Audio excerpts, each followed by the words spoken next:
Are the Boston Bruins Stanley Cup contenders in 2024-25? It's time for a summer cup check, folks.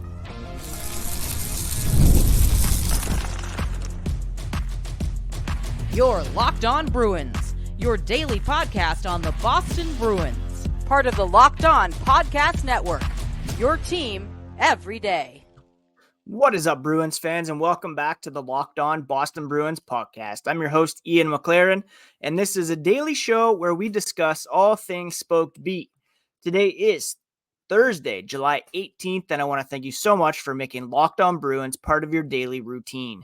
Free and available on your favorite podcast app and on YouTube, part of the Locked On Podcast Network, your team every day. And today's episode is brought to you by Fanduel. This summer, Fanduel is hooking up all customers with a boost or a bonus daily. That's right, there's something for everyone every day, all summer long. Visit fanduel.com to get started. Today on the podcast, we are going to be doing a cup check, looking at the top 5 teams around the NHL and where the Bruins rank among them. Before we get into that, a quick reminder, you can find the podcast on social media at Locked NHL Bruins, and you can find me, my hockey thoughts and dad jokes, at Ian C. McLaren. Now, let's start with what the odds makers say about 2024-25 Stanley Cup favorites. The latest odds on FanDuel were published on June 26th, so shortly after the Stanley Cup final, prior to free agency. So that's something to keep in mind. And we'll discuss the NHL power rankings and maybe ESPN power rankings in a few moments and see where they assess these teams following the July 1st or following the latest free agent signings. But for now, and rightfully so, FanDuel has the Edmonton Oilers as Stanley Cup favorites at plus 850. And the Oilers have had a pretty impressive offseason. They, of course, were down 3-0 in the final, pushed it to Game 7. They have maintained a core of Connor McDavid, Leon Draisaitl, Zach Hyman, Ryan Nugent-Hopkins, Evan Bouchard, Stuart Skinner, and they were able to add to that group.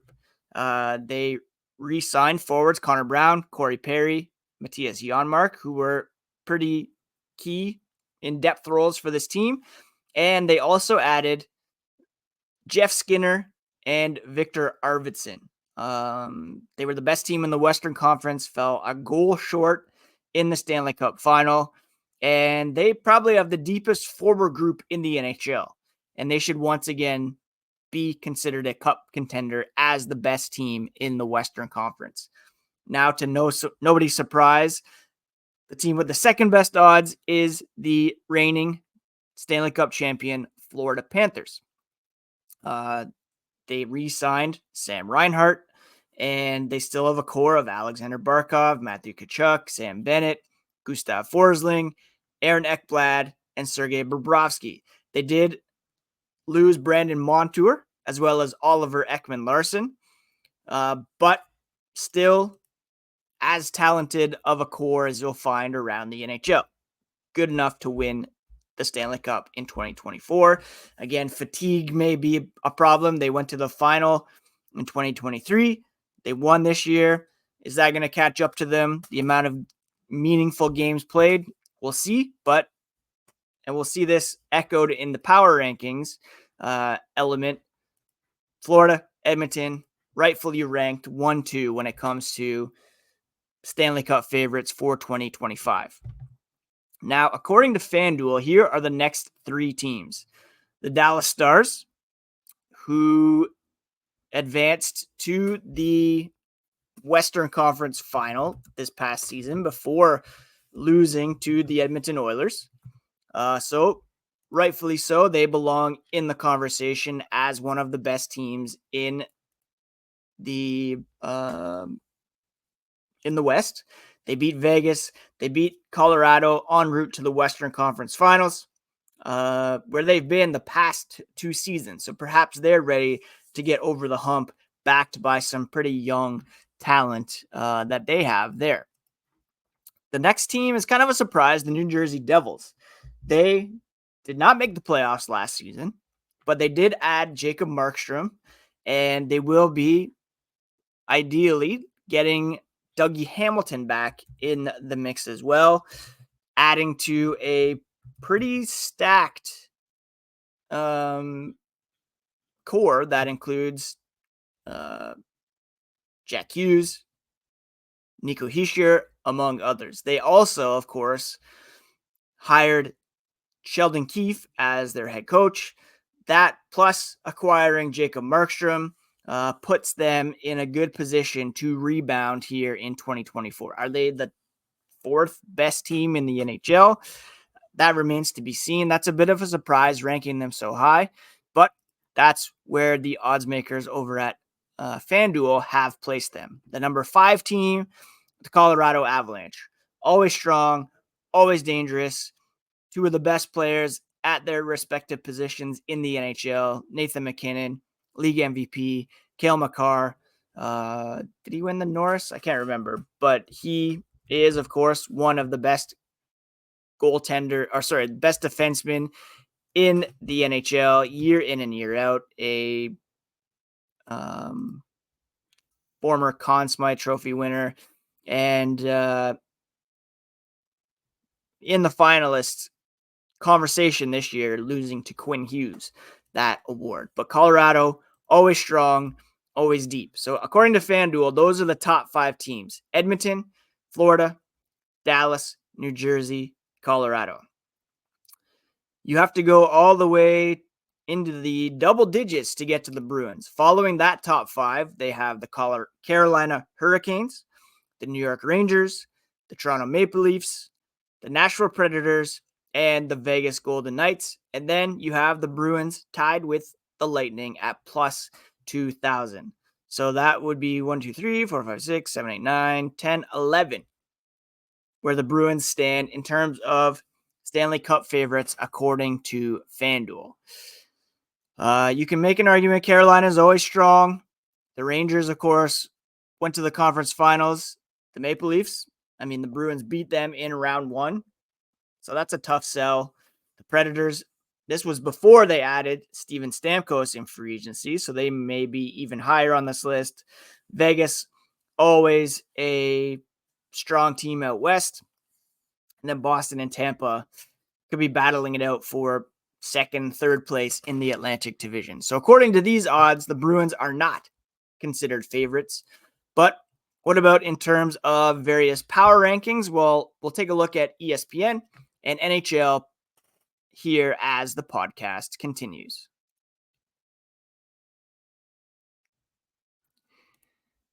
If you're hiring, you don't need to search. You need to match. And Indeed has the best candidate matching platform out there. With over 350 million global monthly visitors, according to Indeed data, their matching engine helps you find quality candidates fast. Ditch the busy work. Use Indeed for scheduling, screening, messaging, so you can connect with candidates faster. And they don't just help you hire faster. 93% of employers agree Indeed delivers the highest quality matches compared to other job sites. Listeners of this show will get a $75 sponsored job credit to get your jobs more visibility at Indeed.com/lockedon. Just go to Indeed.com/lockedon right now and support our show by saying you heard about Indeed on this podcast. Indeed.com/lockedon. Terms and conditions apply, but if you need to hire, you need Indeed.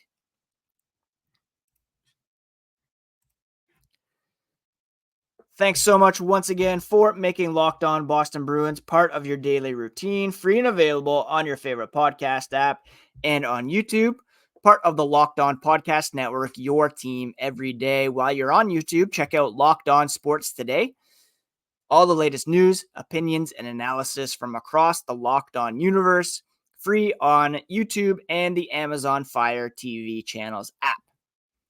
All right, let's first take a look at the ESPN Power Rankings. These were published on July 8th, so 10 days ago, well after the beginning of free agency. So context in terms of changes and all that well taken into account. Now, the Florida Panthers, number one, because of the fact that they are the reigning Stanley Cup champions.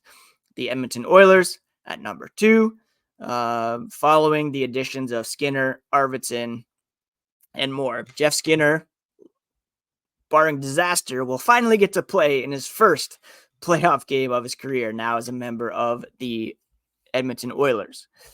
Following that, they have the Dallas Stars, followed by the New York Rangers. And again, those two teams were in the conference final this past season, so they get the benefit of the doubt. The Rangers haven't really made a ton of changes this offseason. They did add Riley Smith, but they also won the President's Trophy as the best regular season team in 2023-24.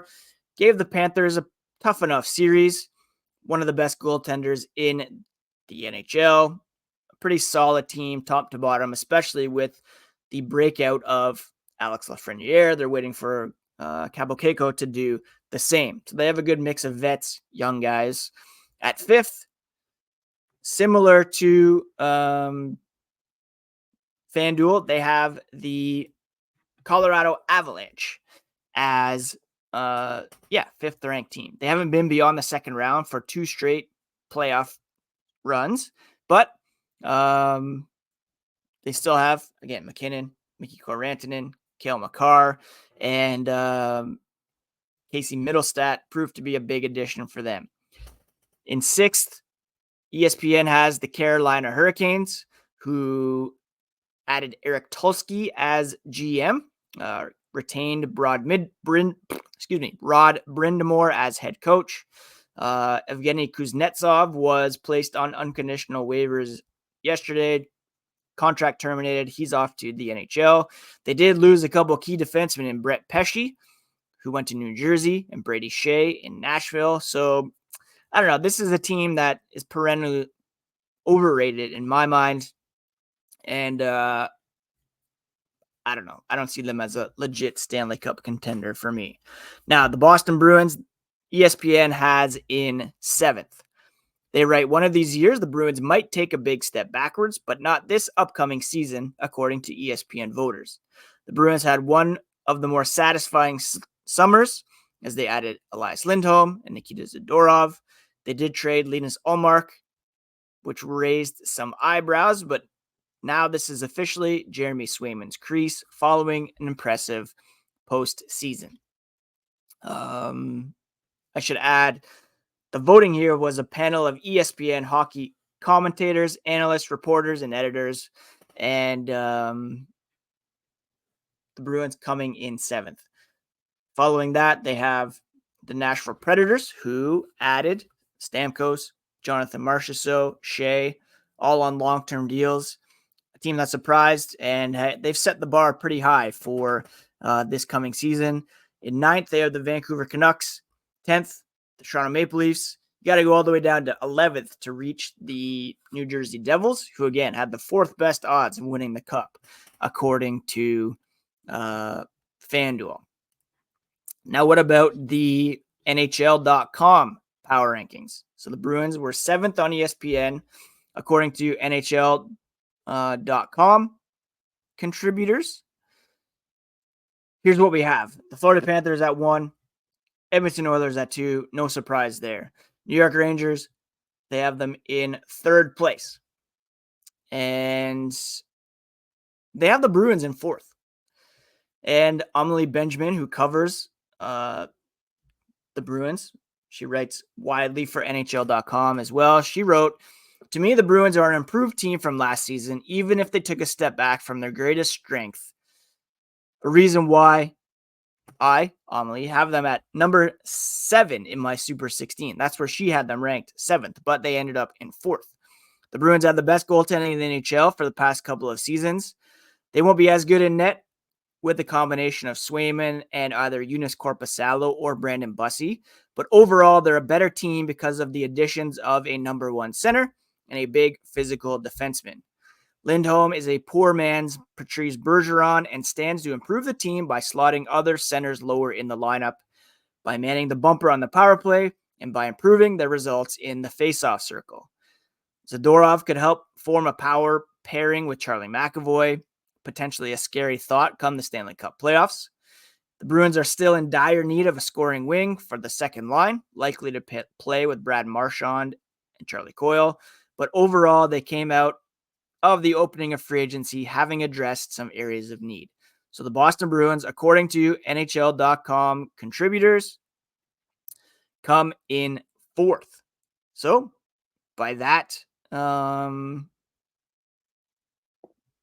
measure, Stanley Cup contender. They have the Stars in fifth, the Avs in sixth, the Predators in seventh, Canucks in eighth, Maple Leafs in ninth, Hurricanes in 10th. So they're rating them a bit lower, which I completely understand. The Devils down in 11th. So if you average out the power rankings, you have the Bruins in 7th on ESPN, 4th on NHL.com, borderline top 5 team, which is a lot higher than the credit they're given for by the odds makers over at Fanduel. So all that to say, well, let's give our conclusions here as the podcast continues.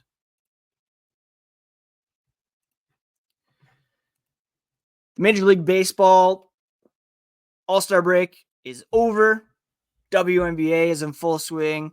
But let's be honest, the sports aren't sportsing as much as we would like.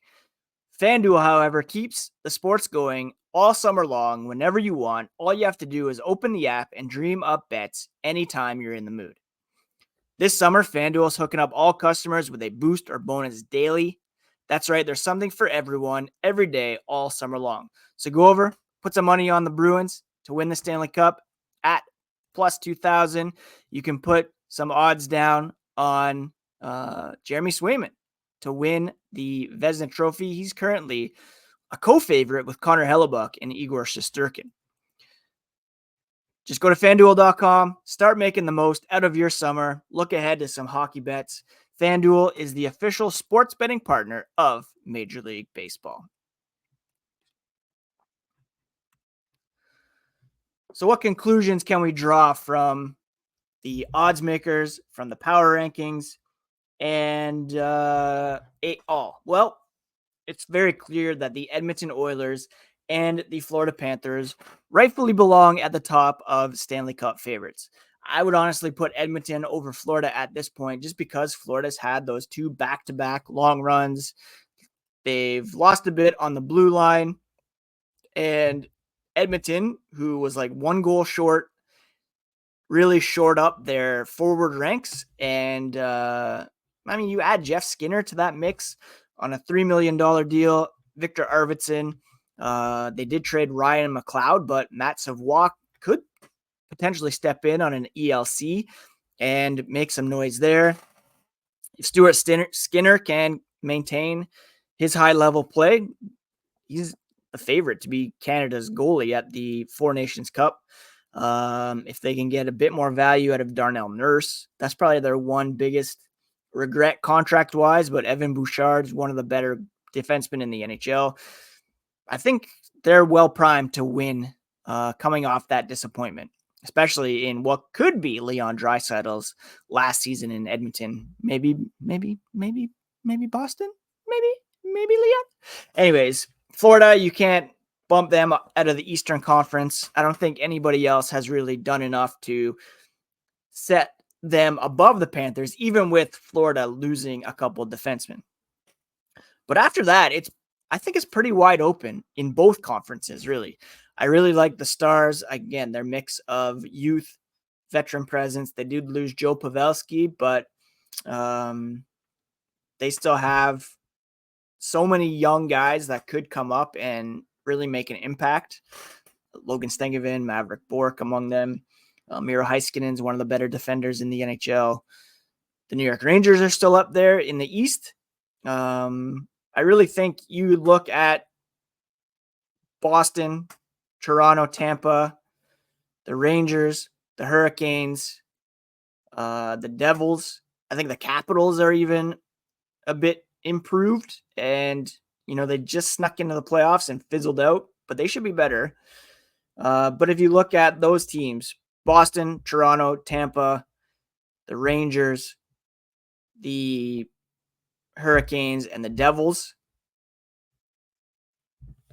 really anybody in that group could make a long run in the postseason next year. In the Western Conference, you have the Oilers as the clear class, and then Colorado, Dallas, Vancouver, Vegas, Nashville, any one of those teams. So when it comes to a cup check, there's those two finalists from this year, and then it's super wide open after that. Could the Boston Bruins be in that mix? Certainly. You saw what they did last season in a transition year. They went out and targeted two specific players that they think can help them in the postseason, especially. And if those two guys hit this season, there's no question the Bruins could go on a very long run, especially if Jeremy Swayman continues to play as he did in the postseason last year. You look at their top six on defense. I think it's fantastic. One of the better groups in the NHL. Still do need some scoring help. And I believe that will be addressed either in a PTO or free agent signing following the Jeremy Swayman contract. Or let's say Georgi Merkulov or Fabian Lysell don't hit. Perhaps they're floated in a trade possibility come the deadline to add a big impact guy if the Bruins want to go all in. I think that will be addressed at some point. There's no way they're not going to address that because it's a glaring need. But the Bruins are very good. They're very deep. They got some young guys coming in as well. So I realistically think they should be in the conversation as Stanley Cup contenders in 2025. Let me know what you think. Hit me up on the YouTube comments or on social media. Programming note, I will be off tomorrow, Friday, July 19th, as I'm taking our boys camping the next couple nights, but we'll be back next week and through the end of July daily before we reduce programming in August as a bit of a break before training camp ramps up and all of that. I hope you're all having a great week. It's crazy times out there. Please do take care of yourselves and each other, and we'll talk to you again here on the next episode of Locked On Boston Bruins, part of the Locked On Podcast Network, your favorite team every single day.